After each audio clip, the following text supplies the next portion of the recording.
Hace 70 años, aquí, en París, nacía una asombrosa historia. Otra más en este bello planeta encantado. Sígame y juzgue por sí mismo.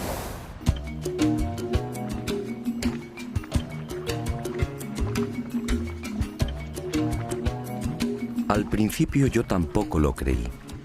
Después, al investigar sobre el terreno, todo cambió. El hallazgo de los antropólogos franceses era cierto. Aquí en el corazón de Mali hace mucho tiempo sucedió algo que no tiene explicación racional.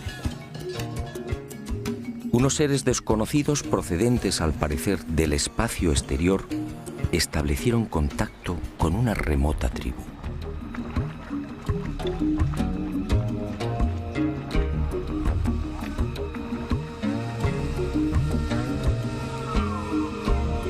En realidad, como decía, la historia nació en París. En 1931, el doctor Marcel Griol, miembro de la Sociedad Africanista, recibió el encargo de investigar una serie de pueblos sudaneses. Y en esa labor, al penetrar en la meseta de Bandiagara, en la región oriental de Mali, el antropólogo francés recibiría la sorpresa de su vida.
En los montes Ombori y en la gran falla de Bandiagara, tuvo la fortuna de conocer a los Dogon, una de las 3 etnias dominantes de Mali.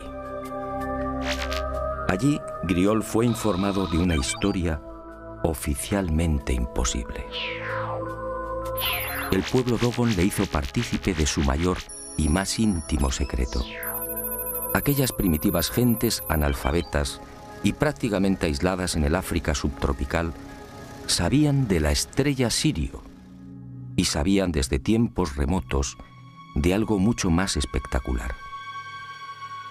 Conocían a la compañera de Sirio, lo que hoy llamamos Sirio B, y le proporcionaron detalles sobre órbitas, densidades y características de las mismas. Griol, fascinado, se hizo la gran pregunta: si los Dogon carecían de telescopios e instrumentos ópticos, ¿cómo podían saber de la existencia de Sirio B, una estrella invisible a los ojos humanos?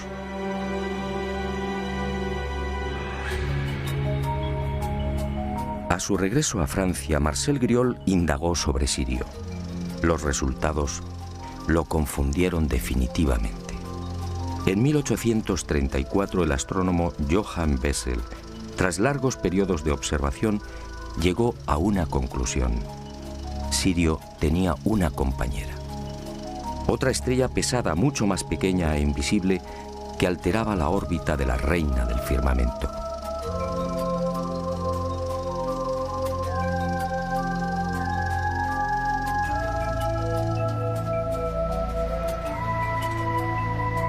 En 1862, el norteamericano Alvan Clark consiguió distinguir un débil punto luminoso allí donde había señalado Bessel y confirmó la existencia de un segundo astro, Sirio B.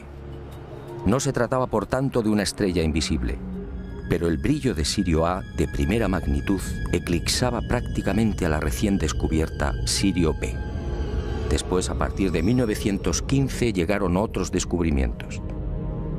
y se supo que Sirio B era una estrella increíblemente caliente, con una irradiación 3 veces superior a la de nuestro Sol. Y se conoció igualmente su diámetro, 42.000 kilómetros, es decir, apenas 3 veces el de la Tierra. Se calculó su órbita, unos 50 años para dar una vuelta completa alrededor de Sirio A. Pero lo más espectacular fue su densidad. Sirio B dispone de tal fuerza de gravedad que 1 metro cúbico de materia pesa 71.000 toneladas. Si un ser humano pudiera vivir en ella, su estatura no alcanzaría 1 centímetro.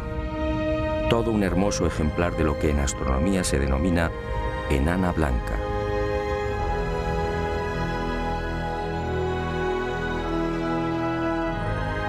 Años más tarde, en 1970, el astrónomo Irwin Lindenberg del Observatorio Naval Norteamericano en Washington conseguiría la primera fotografía de Sirio B. En ella, la enana blanca aparece como un tímido y casi insignificante punto blanco.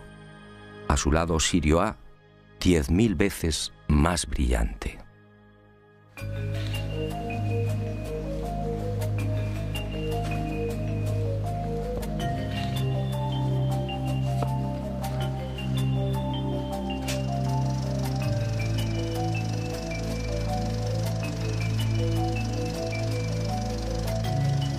No había duda.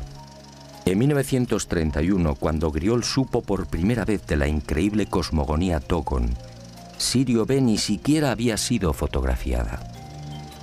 Era imposible que aquella etnia africana pudiera estar al corriente de los hallazgos astronómicos de los siglos XIX y XX.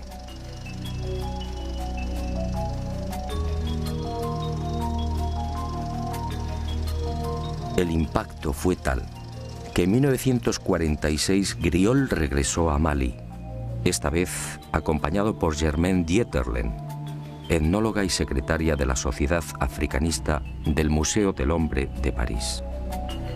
4 años después, los investigadores franceses publicarían un dossier con sus averiguaciones. Aquel artículo, publicado en 1951 bajo el título Un sistema siriano en Sudán, pasó casi desapercibido. 21 años más tarde, en 1972, el destino puso en mis manos los trabajos de los antropólogos galos, y yo también quedé desconcertado y fascinado. Era preciso investigar de nuevo. Era preciso viajar a Mali.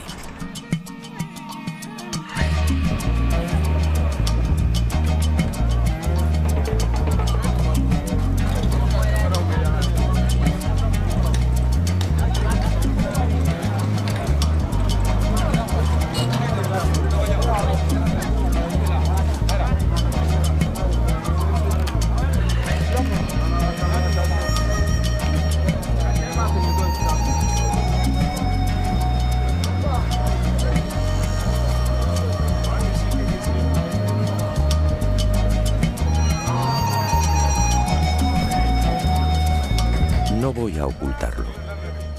En Mali muy pocos conocen el secreto de los Dogon. Al principio, nada más pisar la bulliciosa Bamako e iniciar las pesquisas, me sentí decepcionado. Después comprendí. Este pueblo multirracial, alegre y hospitalario como pocos, tiene una preocupación más urgente: sobrevivir. De sus casi 10 millones de habitantes, 2/3 partes vive en la más extrema pobreza. En las aldeas, el salario medio mensual no llega a $50. En las ciudades, un funcionario puede ganar algo más, alrededor de 80.000 cefas, es decir, unos $80. El índice de analfabetismo roza el 73%. La mortalidad infantil, especialmente en las aldeas, supera el 60%, con una expectativa de vida de 35 a 40 años. La malaria, tuberculosis, meningitis, infecciones intestinales y oculares, entre otras patologías, afectan al 80% de la población. El tracoma, por ejemplo, ha provocado miles de ciegos, algo que podría evitarse con unas simples gotas.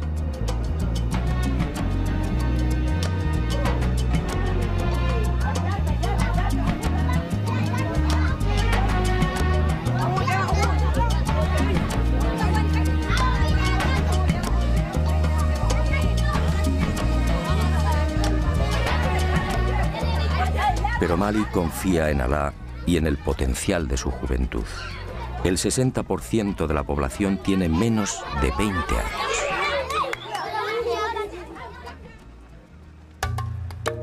No había tiempo que perder. Nuestro objetivo, el país Dogon, situado al este de Mali, muy próximo a la frontera con Burkina Faso, se hallaba a 3 días de camino.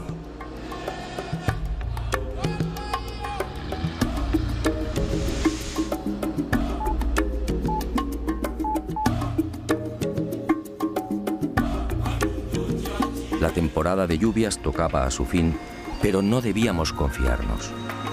Los caminos, siempre difíciles en Mali, podían convertirse en torrenteras o cenagales de la noche a la mañana. No importaba. Como tampoco importó la dureza de las altas temperaturas, casi 40 grados Celsius al amanecer, o la humedad sofocante y estranguladora, con picos de un 90%. Ardía en deseos de llegar a la gran falla de Bandiagara e interrogar a los Dogon.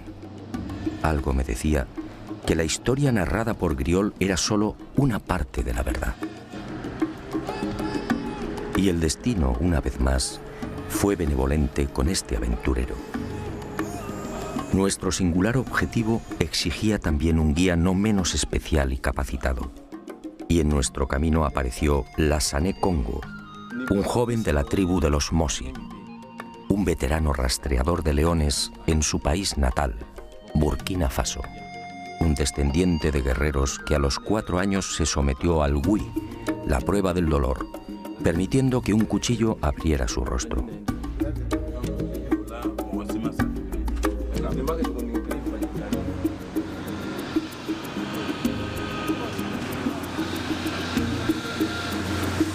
En las cercanías de las pequeñas aldeas de Bane, Bla y San, Congo quiso mostrarnos algo que forma parte del paisaje de la gran sabana maliense: los termiteros.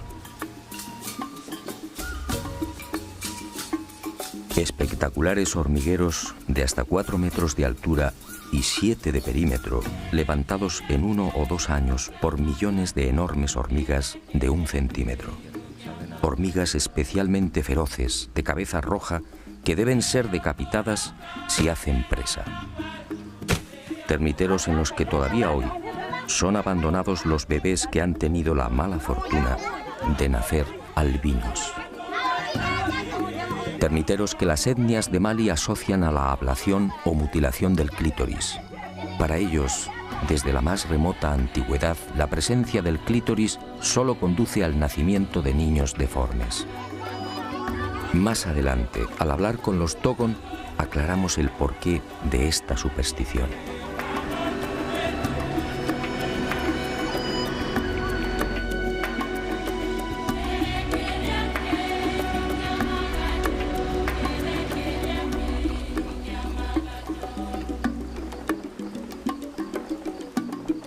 Poco después, el territorio Bobo, otra etnia que suma 150.000 individuos.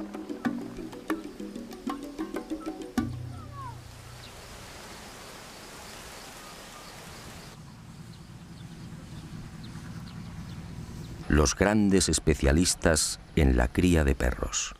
Un pueblo caníbal que sigue practicando el ritual de comer carne humana. Congo nos advierte: cada año en esta zona desaparecen 2 o 3 personas. Todo el mundo sabe cuál es su destino. Madou Dembélé es el patriarca de Mbé-Dougou, un mísero puñado de chozas de barro y paja. Aquí, como en el resto de las aldeas de Mali, no existe agua corriente, teléfono o luz eléctrica. Dembélé tiene 4 mujeres, el máximo permitido por el Corán. Algunas no alcanzan los 20 años. En Mali el 95% de las mujeres están casadas. Entre los hombres, en cambio, ese porcentaje no llega al 67%. La desproporción se debe a la poligamia.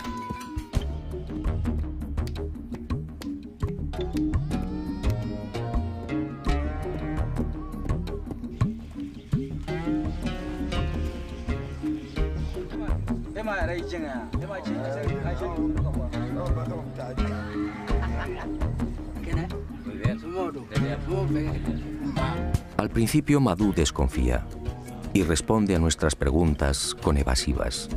Somos blancos, es decir, diablos. Mañana, según él, podemos regresar con soldados y aniquilarlos. Congo sabiamente lo tranquiliza.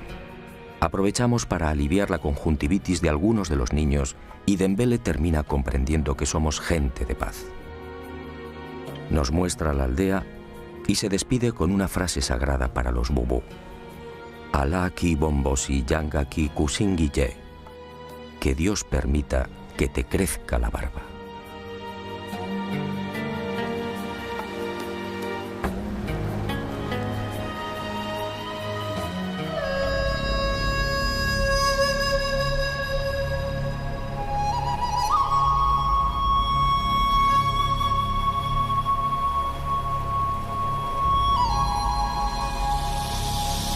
Y al fin, al atardecer, Ségou, una mediana ciudad asomada al Níger, en la que asistiríamos a un espectáculo inconcebible en el siglo XXI.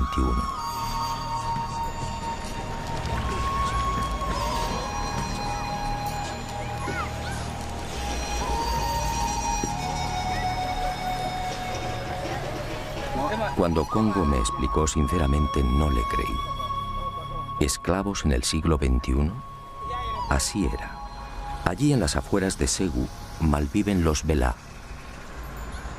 los últimos esclavos del planeta. Mejor dicho, esclavos recién liberados por sus dueños y señores, los tuaregs.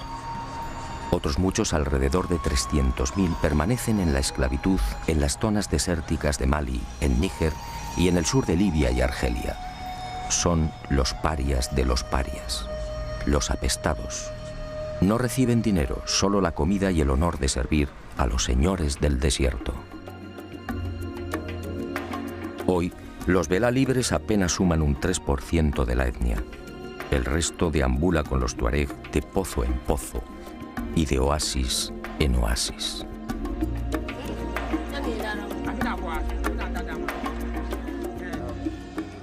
Al dejar atrás Ségou, no pude evitar un profundo sentimiento de tristeza. Aquella era la cruda realidad de Mali, una realidad ignorada por el mundo.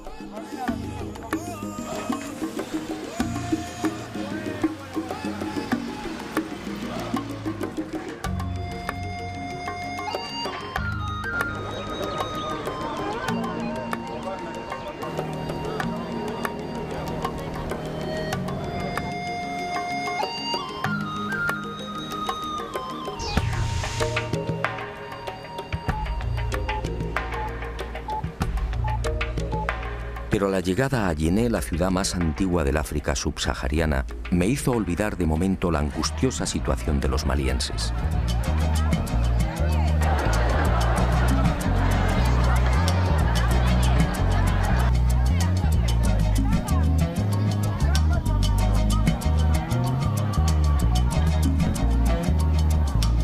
Yené, 2200 años de historia. El punto de reunión por excelencia de la mayor parte de las etnias de Mali. Aquí, cada lunes, en el gran mercado se concentran miles de bambara, bobós, boyas, songais, yermas, dogon, peuls, malinquens, mandingas y un interminable etcétera. Aquí comercian y se relacionan, aquí se pactan matrimonios, aquí bajo un viento abrasador se pasean tuaregs con su séquito de esclavos. Aquí los maridos permiten que sus mujeres exhiban el oro que los acredita como hombres ricos. Aquí, solo las mujeres que se saben bellas pueden lucir un anillo de oro en la nariz. Aquí se hablan 50 dialectos. Aquí, en la ciudad que sirvió de inspiración a Julio Verne para su obra 5 semanas en globo, se alza la más famosa mezquita de la nación. Una construcción levantada en su totalidad con barro de la sabana, enriquecido con estiércol de vaca, paja, espinas de pescado y agua del Bani, afluente del Níger. Un monumento ocre y severo que debe ser remodelado cada año al concluir las lluvias.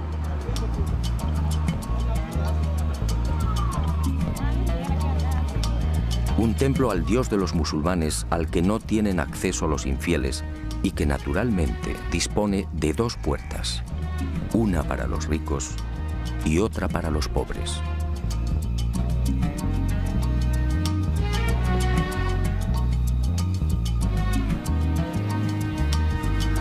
Yené, una ciudad en la que los maestros coránicos enseñan a los niños en plena calle, suras sagradas en la mano derecha y una fusta en la izquierda. Yené, un arco iris humano, toda la grandeza y oscuridad de Mali en la palma de la mano.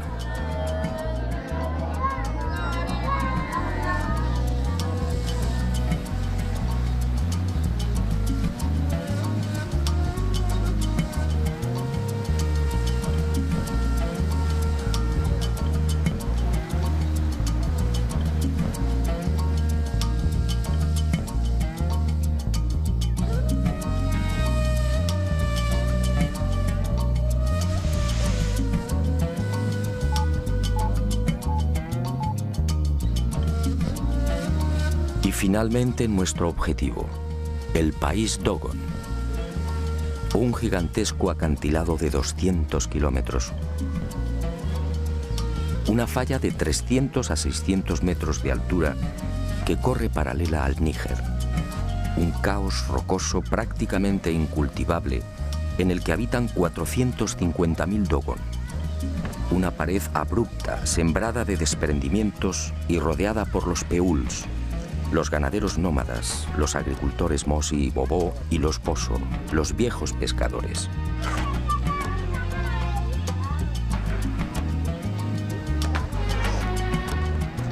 Un país en miniatura que disfruta de un especial microclima. Un país bendecido por las lluvias en el que crecen los majestuosos baobabs, las generosas ceibas y tamarindos, las serenas acacias y los lujuriosos mangos.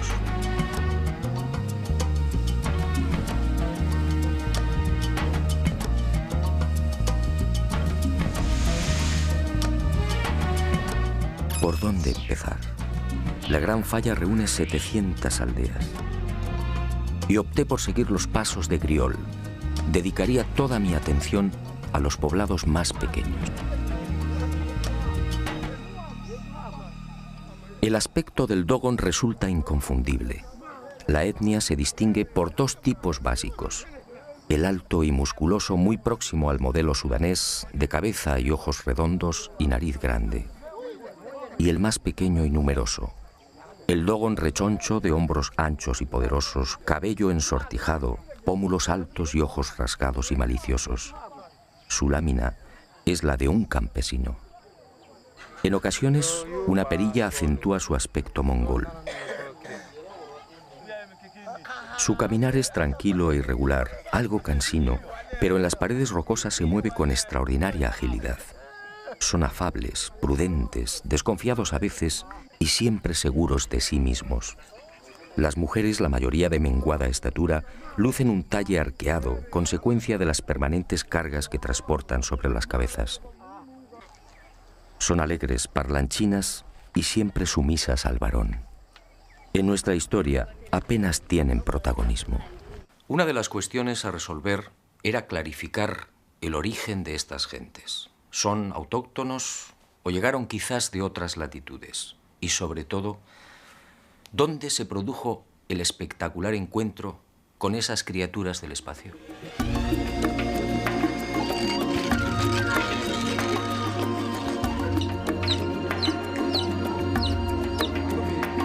Historiadores y antropólogos no terminan de coincidir.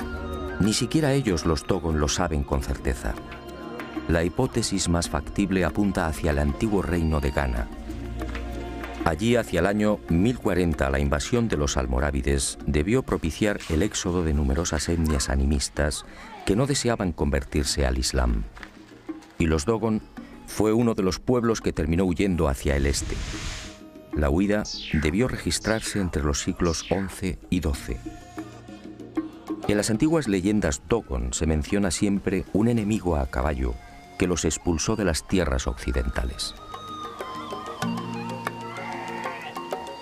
Esto, en principio, fijaba el lugar y la posible fecha del encuentro con los seres del espacio en territorio de Mali y no más allá de los referidos siglos XI o XII.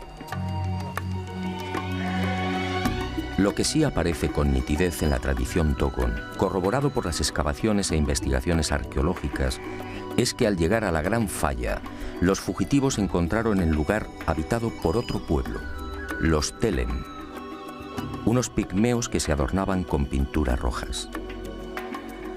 Los Telem vivían en unas casas singulares construidas en las cornisas de los acantilados. Para acceder a ellas se servían de cuerdas que colgaban desde lo alto de la falla y que descendían a su vez hasta la sabana. Los Dogon terminaron expulsándolos y utilizaron las casas colgantes como tumbas y graneros.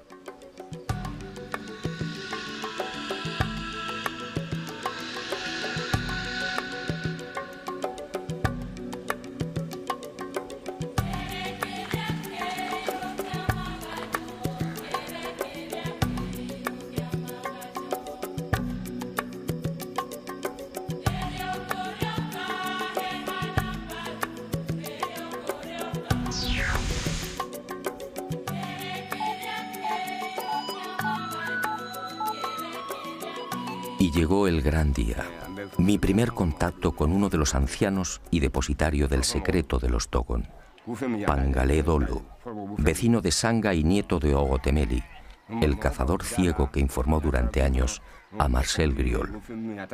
En realidad, mis temores eran infundados. Tanto en los escritos de Griol como en los relatos de otros especialistas, pude observar cómo los antropólogos hacían especial énfasis en las grandes dificultades a la hora de obtener información por parte de los Dogon.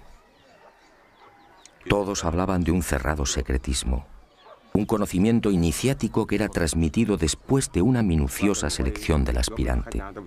Para mi sorpresa, como digo, tanto el anciano Pangalé como el resto de los sabios con los que conversé no expresaron contrariedad alguna ante mis deseos de conocer los detalles de aquel misterioso encuentro. Todo lo contrario. Y conforme fui profundizando en la asombrosa historia, aquel viejo presentimiento cobró fuerza. Griol y Dieterlen solo contaron una parte de la verdad.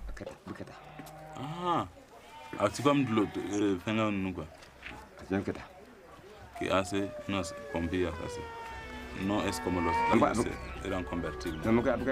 He aquí el relato de primera mano y en exclusiva del misterioso encuentro del pueblo Dogon con los seres procedentes del sistema de Sirio.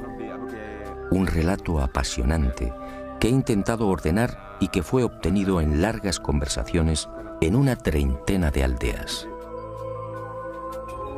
Como decía, ninguno de los iniciados Dogon y tampoco el afable Pangalé supieron darme razón sobre la fecha de dicho encuentro. Ocurrió, eso sí, no muy lejos de la falla. La mayoría de mis informadores señaló el lago Debo, al noroeste de Bandiagra, como el lugar más probable. Al principio y a plena luz del día apareció una estrella. Pangalé la llama Ie Pelu Tolo, la estrella de la 10ª luna.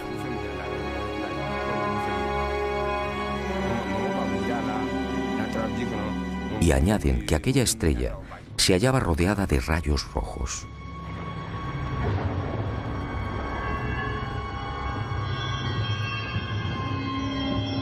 Y de aquella singular estrella vieron surgir un objeto circular, gigantesco, que giraba sobre sí mismo.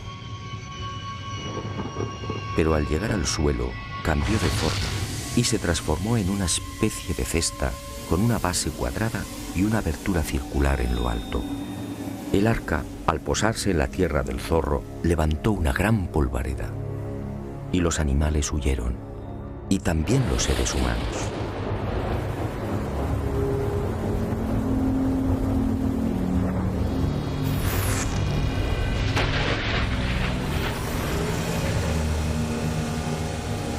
En esos momentos, según mi confidente, ocurrió algo no menos insólito. Junto al arca, nadie sabe cómo, apareció un extraño animal. Sujetó el arca con cuerdas y la fue arrastrando hasta una hondonada. Después, las lluvias llenaron la depresión y el arca flotó como una enorme piragua. Y el caballo de metal desapareció entre las aguas. Después de 30 años en la investigación del fenómeno ovni, el testimonio de Pangalé resulta fácil de interpretar. Aquel pueblo hace 1000 años fue testigo de la aparición a plena luz del día de una nave que permaneció inmóvil sobre el lugar, lo que hoy llamamos nave nodriza o portadora. Así lo contaron y así lo dibujaron. Y de esa estrella de la 10ª luna surgió otro vehículo, algo muy común en los avistamientos ovni. En su primitivo y parco lenguaje, los Dogon identificaron un robot con un cuadrúpedo o caballo de metal. ¿Qué otra cosa podían pensar?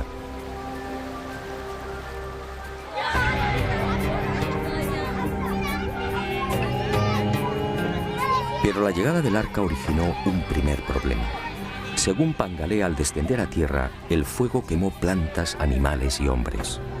Ese fue el origen de los albinos, la primera voluntad de Dios al visitar la tierra. Por eso los albinos son criaturas especiales tocadas por la divinidad. Por eso los temen y repudian. Por eso los abandonan al pie de los termiteros, nada más nacer.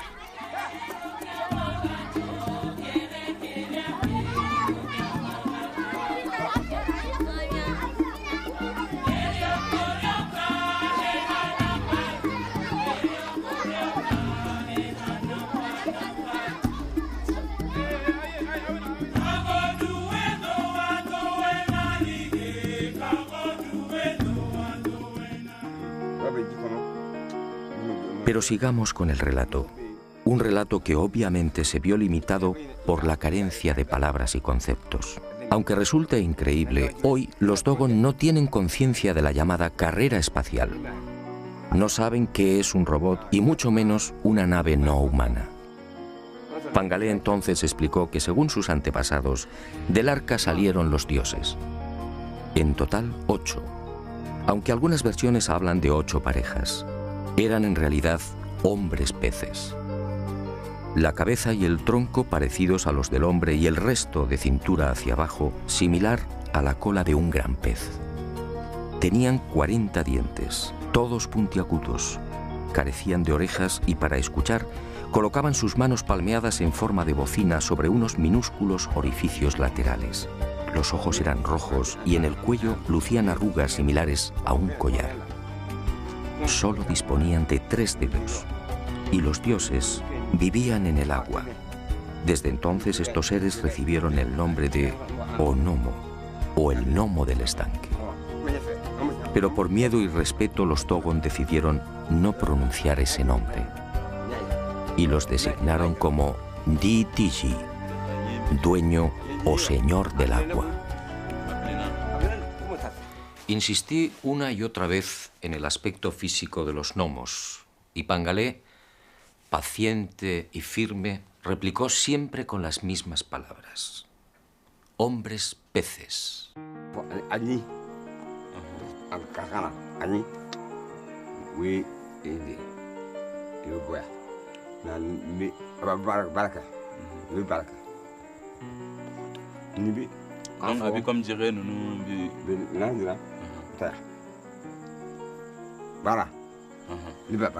O sea, respira dice que respira los gnomos. Y señaló sus clavículas, indicando que los dioses justamente respiraban por ese lugar. ¿Las clavículas son? Sí. También. Vi respiración que niña va bien niña. Niña. Vi sienta niña. Meñando mundi pe. Sebo. Ya familia. Ya familia.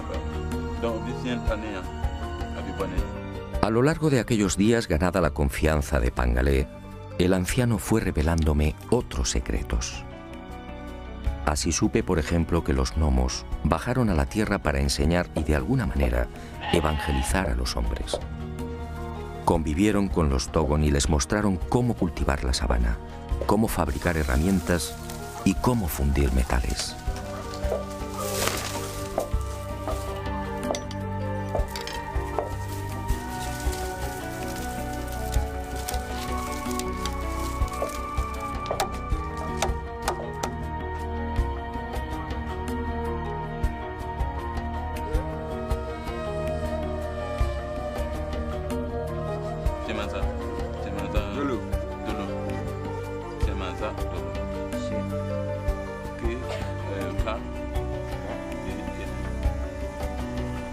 Pero no todo fue una bendición. Según Pangalé y el resto de mis informadores, aquellos seres capturaban a los humanos y los mataban. Y lo hacían de una forma muy peculiar. Introducían una lengua bífida por la nariz de la víctima, extrayéndole la sangre. El pánico de los Dogon llegó a tal punto que al ver descender las arcas se escondían en bosques y aldeas, no acercándose jamás a ríos o lagos. Extracción de sangre. Aquello me recordó otros sucesos similares acaecidos en nuestros días, pero con animales. Griol, en efecto, no había contado toda la verdad. Y Pangalé reveló algo que me dejó perplejo. Los gnomos continuaban bajando a la tierra. Los había visto hacía 3 lluvias. Tenían un cabello largo hasta la cintura y la mitad inferior como la cola de un pez. Se movían sin dificultad, sin tocar el suelo. Otros Dogon en otras aldeas me facilitaron idénticos testimonios.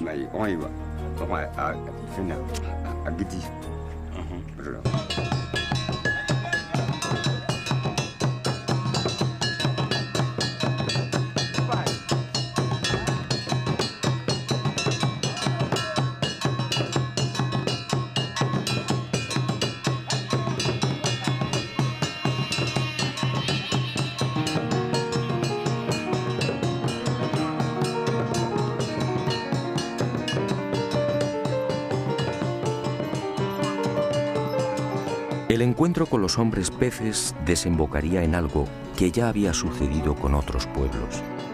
De aquel contacto nacería toda una liturgia y una nueva concepción de la vida. Y para celebrar la llegada de los gnomos, los Dogon establecieron una fiesta, el Sigi.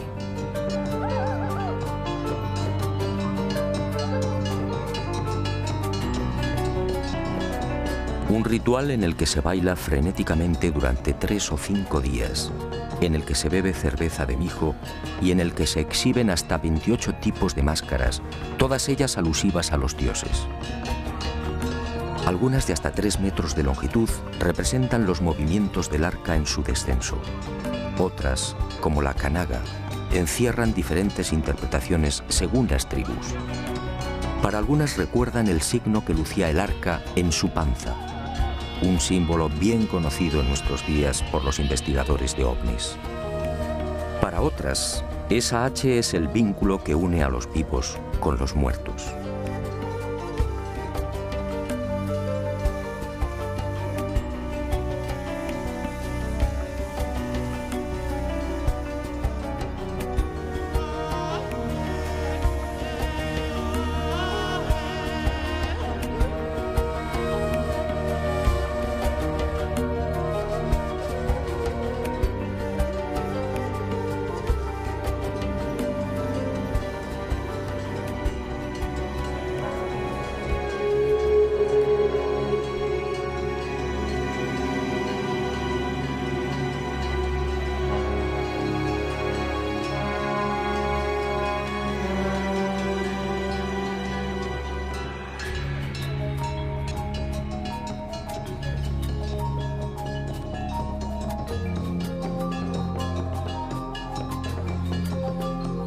El Sigi se celebra cada 60 años y, según Pangalé y otros sabios Dogon, viene a recordar también el tiempo que precisa Sirio B para trazar una órbita en torno a Sirio A.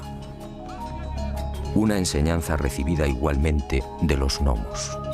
Y en las secretas tradiciones Dogon se habla también de una tercera estrella que gira igualmente en torno a Sirio A. La llaman Emmeya, el sol de las mujeres. Lo increíble es que Emmeya, o Sirio C, fue descubierta por los astrónomos en 1995.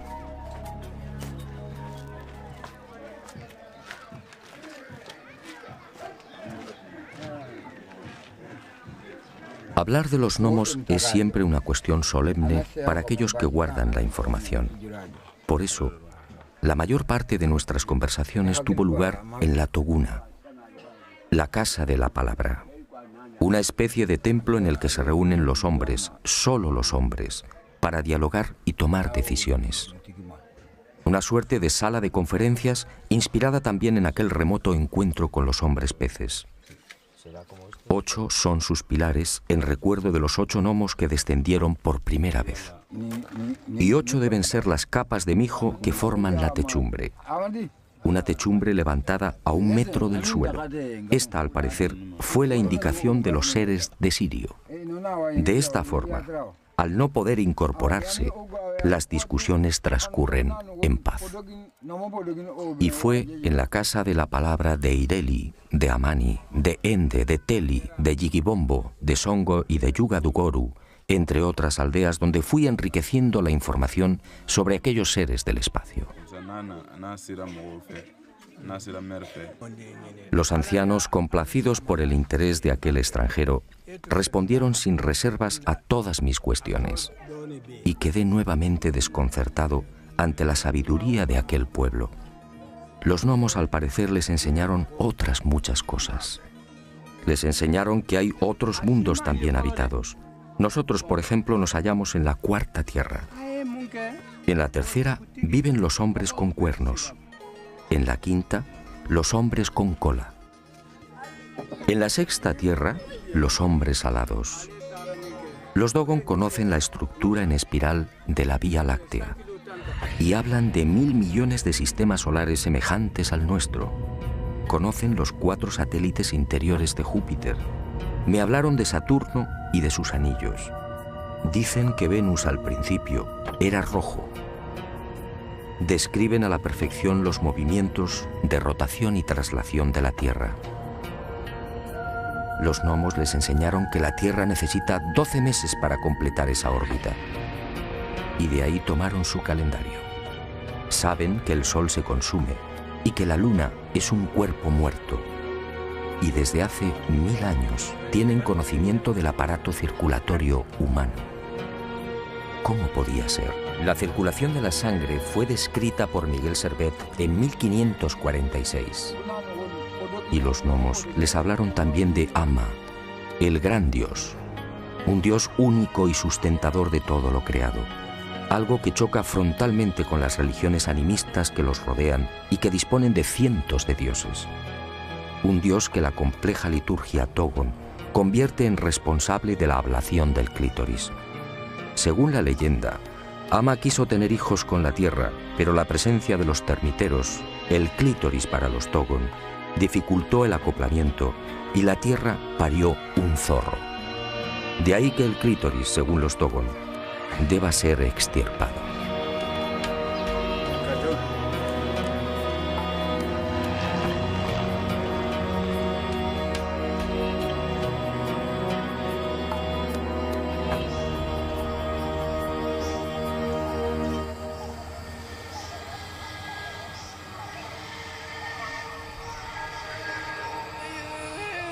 Tras 2 horas de dura ascensión alcanzamos la cumbre del Sinaí Dogon.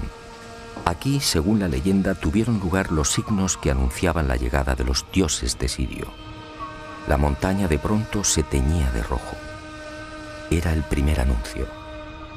Los gnomos y sus arcas estaban al llegar. Y en la aldea crecían calabazas gigantes que nadie había sembrado.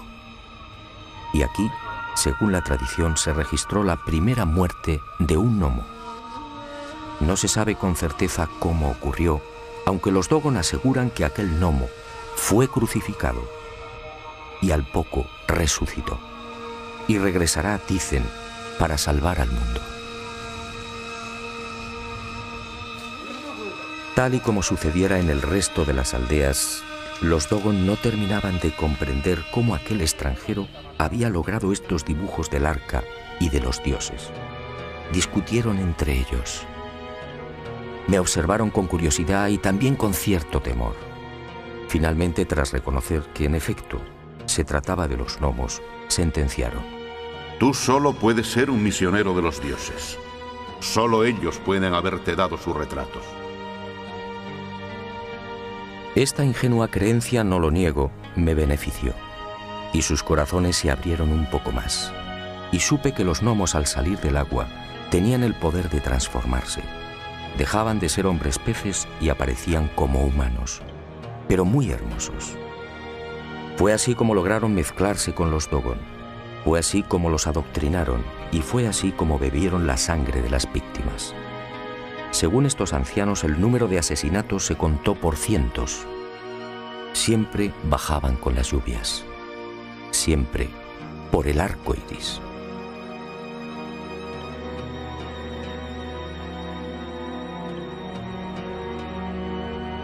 Y cuentan los iniciados que fueron los dioses quienes les enseñaron también a circuncidar. Y el pueblo Dogon escogió la aldea de Songo para este ceremonial sagrado.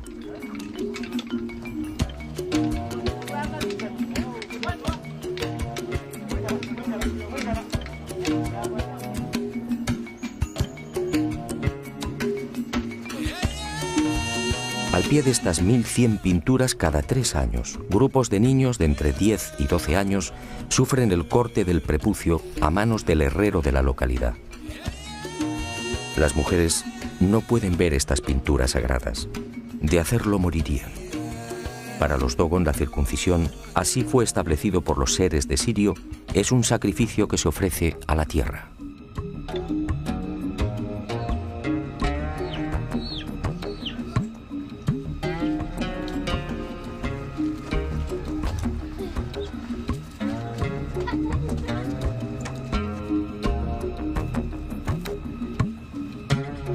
Nuestra visita al país Dogon no podía concluir sin una conversación con el hombre santo por excelencia, el Ogón, una mezcla de hechicero, médico y guía espiritual. El Dogon más respetado y temido. Vive solo, jamás se lava. El aseo corre a cargo de una serpiente que humedece su cuerpo con la lengua bífida. Una joven virgen que no haya alcanzado la menstruación es la encargada de cocinar para él. Solo baja a la aldea cuando debe tomar grandes decisiones. Es el responsable de las lluvias y de las buenas cosechas. El Ogón es otro de los grandes depositarios de la cosmogonía nacida del encuentro con los gnomos. Después de múltiples gestiones, Aregin Do, de 75 años, accedió a entrevistarse con aquel extranjero. Los rumores sobre el extraño misionero de los dioses que portaba imágenes del arca y de los gnomos no tardaron en propagarse por las aldeas, llegando también a oídos del Ogón de Ende. Y una tras otra fue confirmando las noticias proporcionadas por el resto de los sabios y ancianos. Y añadió algo más. Él, como Pangalé Tolo, también había visto a los dioses. Fue antes de las últimas lluvias y en un lago próximo a la aldea de Soningue. Al preguntar por el origen de aquel título, el de Ogón, Are me suministró otra información que tampoco fue reseñada por Griol. Según él, al descender a la tierra, los gnomos seleccionaron a los hombres más sabios y prudentes y los llevaron al arca. Allí permanecieron 3 meses. Y al regresar a las aldeas, lo hicieron como superhombres. Desde entonces, solo el que ha visto a un gnomo puede ser Ogón. No pude evitarlo. Eché mano de las fotografías de ovnis que había llevado a Mali y se las mostré. El Ogón las observó perplejo. Sus palabras fueron rotundas. Estas son las arcas de los dioses. Si tú las tienes, es porque tú eres un Ogón.